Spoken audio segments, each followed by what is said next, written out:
নমস্কার বন্ধুরা, ব্যানার্জি ফ্যামিলির আরও একটি ব্লগে তোমাদের সকলকে জানাই স্বাগত। আশা করি তোমরা সবাই ভালো আছো, সুস্থ আছো। আজকাল সারা পৃথিবী জুড়ে এক একটা দিনকে চিহ্নিত করার জন্য এক একটি নামকরণ করা হয়। পৃথিবীর বিভিন্ন দেশের সমাজবিজ্ঞানীরা এতকাল পর যেটা উপলব্ধি করতে পেরেছেন সেটা আমাদের মুনি ঋষিগণ এবং বিধানদাতারা ভেবেছেন বহু আগেই। তারই ফলস্বরূপ রক্তের বন্ধন, আত্মীয়তার বন্ধন এবং সামাজিক বন্ধনকে অটুট রাখতে তারা চালু করেছেন ভ্রাতৃদ্বিতীয়া, রাখি বন্ধন ইত্যাদি। আর এতেই সম্ভবত সর্বশ্রেষ্ঠ সংযোজন জামাই ষষ্ঠী। জামাইকে কেন্দ্র করে ষষ্ঠী উৎসব পালন করা হয় প্রধানত পশ্চিমবঙ্গেই। তো বন্ধুরা, এতক্ষণে বুঝেই গেছেন আজকের ভিডিওর টপিক হচ্ছে জামাই ষষ্ঠী। তো ভিডিওটা যদি ভালো লেগে থাকে তাহলে চ্যানেলটা অবশ্যই সাবস্ক্রাইব করে দেবে আর পাশের বেল আইকনটি প্রেস করে দেবে। তো চলো ভিডিওটা শুরু করা যাক। কন্যার বিবাহের মাধ্যমে একটি পরিবারের সাথে আরেকটি পরিবারের যে সংযোগ স্থাপন করা হয় তাই হলো জামাই ষষ্ঠীর মেন উদ্দেশ্য। আমাদের দেশে অতি প্রাচীনকাল থেকেই হিন্দু মুনি ঋষিগণ দেব দেবীর পাশাপাশি কিছু উপদেবতারও পুজো করে থাকতেন। ষষ্ঠী বা মা ষষ্ঠী সেই রকমই এক উপদেবতা।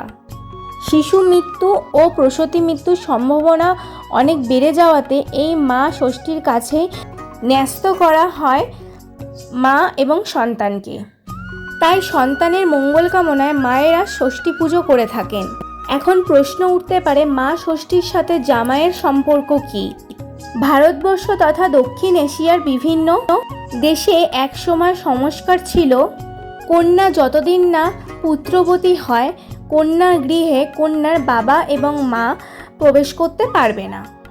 এই ব্যবস্থাতে চূড়ান্ত সমস্যা দেখা দিল। সন্তান ধারণের সমস্যা কিংবা সন্তান মৃত্যুর ফলে কন্যার পিতামাতাকে দীর্ঘদিন অপেক্ষা করতে হতো কন্যার বাড়ি যাওয়ার জন্য। সেক্ষেত্রে বিবাহ মেয়ের মুখদর্শন বাবা মারা কিভাবে করতে পারবে? সমাজের বিধানদাতা জ্যৈষ্ঠ মাসের শুক্লা ষষ্ঠীকে মেনে নিলেন জামাই ষষ্ঠী হিসেবে, যেখানে মেয়ে জামাইকে ডেকে আদর আপ্যায়ন সমাদর করা হবে এবং কন্যার মুখও দর্শন করা হবে। সেই সাথেই মা ষষ্ঠীর পুজো করা এবং তাকে খুশি করা, যাতে কন্যা খুব সদ্য সন্তান লাভ করতে পারে। যদিও বা এই আধুনিক সময়ে এই রকম সংস্কার আমাদের গুরুত্ব পাচ্ছে না। সংস্কার যাই হোক না কেন, মেয়ে জামাইকে নিয়ে এসে সমাদর করা এবং তার সাথে মা ষষ্ঠীর পুজো করার নামই হলো জামাই ষষ্ঠী। ষষ্ঠী পালন সাধারণত করে থাকেন মেয়েরা। তাদের কাছে এই নিয়মের তাৎপর্য একদম অন্যরকম। এদিকে যে সময় জামাই ষষ্ঠী পালন করা হয় সেই সময় প্রকৃতিতে আম, জাম, কাঁঠাল, প্রচুর ফলের সমাগম। নানা ফলের সাথে নানা সুস্বাদু খাবার জামাইকে দেওয়া হয়। তার সাথে এই দিন শাশুড়িরা ঘটা করে জামাইয়ের জন্য পুজো করেন। তারপর নেমন্তন্ন করে নিয়ে আসা জামাইকে আসন পেতে বসিয়ে কপালে দইয়ের ফোঁটা আশীর্বাদ করেন এবং দীর্ঘ জীবন কামনা করেন। এবং তারপরে মা ষষ্ঠীর স্মারক তেল হলুদের চোবানো সুতো জামাইয়ের হাতের কবজিতে বেঁধে দেওয়া হয়। এরপর আশীর্বাদী বস্ত্র দিয়ে জামাইয়ের হাতে তুলে দেন এবং সামনে বিভিন্ন মিষ্টান্ন সহ নানা খাবার জামাইকে খেতে দেন। সমারোহের ব্যাপার বোঝা যায় দুপুরের আয়োজনে, দুপুরের খাবারে। গরম ভাতে ঘি থেকে শুরু করে শেষে পান মশলা সবটাই থাকে জামাই আদরে। তো এবার চলুন শোনা যাক এই বছর 2024 সালে ইংরেজি 1431 বঙ্গাব্দে জামাই ষষ্ঠী কখন লাগছে।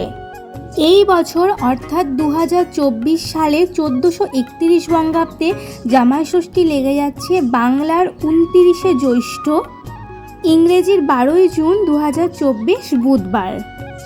কার কার এই বছর প্রথম জামাই ষষ্ঠী রয়েছে আর তারা কীরকমভাবে এক্সাইটেড অবশ্যই কমেন্টে জানিও। এইবার জেনে নেওয়া যাক পঞ্জিকা অনুযায়ী ষষ্ঠীর তিথি কখন শুরু হচ্ছে। ইংরেজির 11ই জুন 2024, বাংলার 28শে জ্যৈষ্ঠ 1431 মঙ্গলবার সন্ধে 5টা 58 মিনিট থেকে ষষ্ঠী তিথি শুরু হচ্ছে। এবং ষষ্ঠী তিথি সমাপ্ত হবে ইংরেজির 12ই জুন 2024, বাংলার 29শে জ্যৈষ্ঠ 1431 বুধবার রাত্রি 7:24 মধ্যে। জামাই বাবাজিকে খুশি করার জন্যই নাকি এই নিয়ম, এই ষষ্ঠী তিথি পালন করা। তবে শাস্ত্রে বলা আছে যে এই তিথির মধ্যে দিয়েই শাশুড়ি মা কন্যা জামাতার যশ এবং আয়ুর কামনা করে থাকেন। এই দিন জামাই বাবাজিকে আশীর্বাদ করার শুভ সময় থাকছে 12ই জুন 2024 বুধবার সকাল 7:18 থেকে সকাল 11:16 মধ্যে।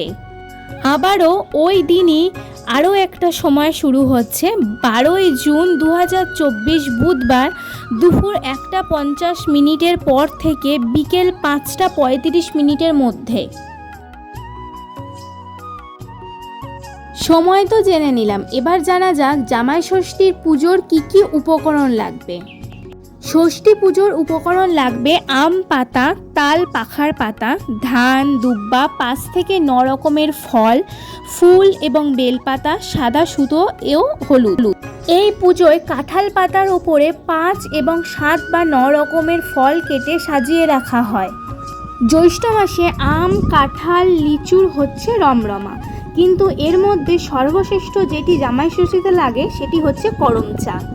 তার সাথেই লাগবে 108টি আটি বাঁধা দুব্বা। জামাই ষষ্ঠী পুজোর জন্য ভোরবেলায় ঠিক সূর্য ওঠার আগে শাশুড়ি মারা ঘুম থেকে উঠে স্নান সেরে 1 ঘটি জল পূর্ণ করে রেখে দেন জামাইয়ের নামে। এর উপরে রাখা হয় আম শাখা, তার পাশে থাকে একটি তাল পাতার পাখা। একটি সুতোতে হলুদে রাঙিয়ে ফুল বেলপাতা দিয়ে সুন্দর করে বেঁধে একটা ডোর তৈরি করা হয়।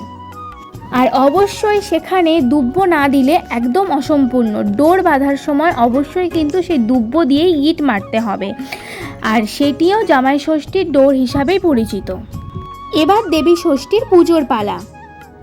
সকালে ফলের ডালি এবং তার সাথে ফুল, দুব্বা, প্রদীপ, ঘণ্টা, ধূপ দিয়ে সুন্দর করে একটি পুজোর থালা সাজিয়ে নেওয়ার পর তার মধ্যে অবশ্যই সেই ডোরটি রেখে মা ষষ্ঠীর পুজো দিতে হবে। তারপর জামাই এলে সেই ঘটের জলের মধ্যে সেই সুতোটি ডুবিয়ে নিয়ে তাল পাতার মধ্যে রেখে হাওয়া করা হয়।